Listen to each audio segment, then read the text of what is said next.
The Wizard of Oz by L. Frank Baum, narrated by Francis Rhoda.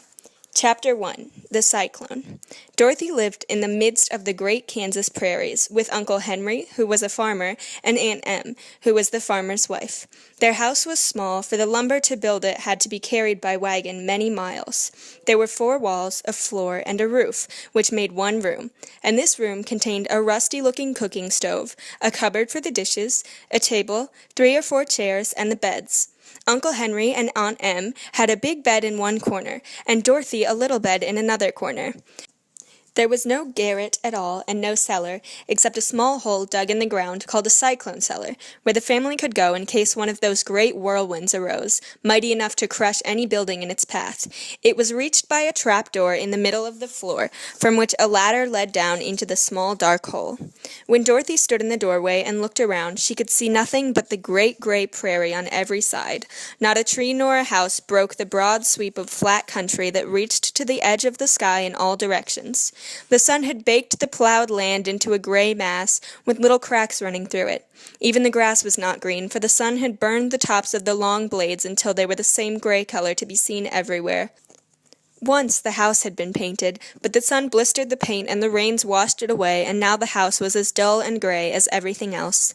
When Aunt Em came there to live, she was a young, pretty wife. The sun and wind had changed her, too. They had taken the sparkle from her eyes and left them a sober gray. They had taken the red from her cheeks and lips, and they were gray also.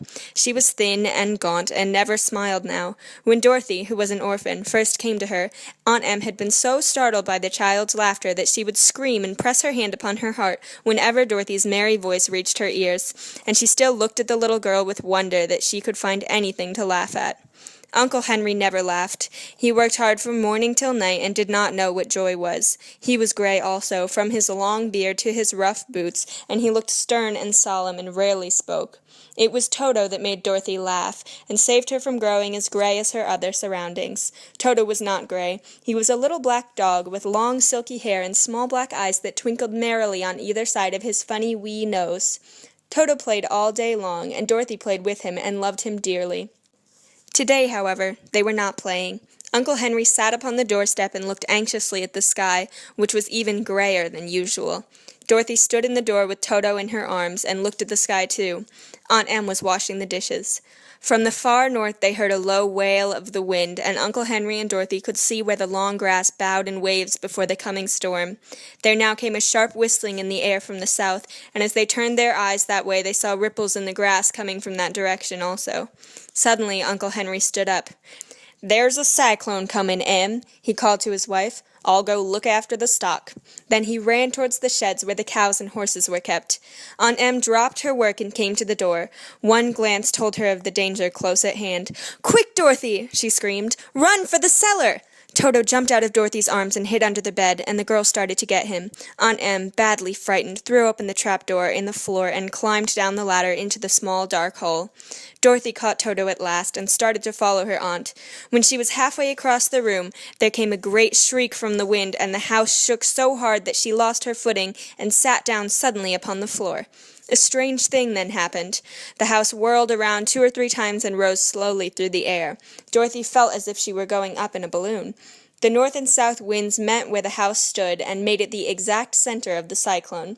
In the middle of a cyclone the air is generally still, but the great pressure of the wind on every side of the house raised it up higher and higher until it was at the very top of the cyclone, and there it remained and was carried miles and miles away as easily as you could carry a feather. It was very dark, and the wind howled horribly after her, but Dorothy found she was riding quite easily. After the first few whirls around, and one other time when the house tipped badly, she felt as if she were being rocked gently, like a baby in a cradle. Toto did not like it. He ran about the room, now here, now there, barking loudly, but Dorothy sat quite still on the floor and waited to see what would happen. Once Toto got too near the open trap-door and fell in, and at first the little girl thought she had lost him, but soon she saw one of his ears sticking up through the hole, for the strong pressure of the air was keeping him up so that he could not fall. She crept to the hole, caught Toto by the ear, and dragged him into the room again, afterwards closing the trap-door so that no more accidents could happen. Hour after hour passed away, and slowly Dorothy got over her fright, but she felt quite lonely, and the wind shrieked so loudly all about her that she nearly became deaf. breath. At first she had wondered if she would be dashed to pieces when the house fell again, but as the hours passed and nothing terrible happened, she stopped worrying and resolved to wait calmly and see what the future would bring. At last she crawled over the swaying floor to her bed and lay down upon it, and Toto followed and lay down beside her. In spite of the swaying of the house and the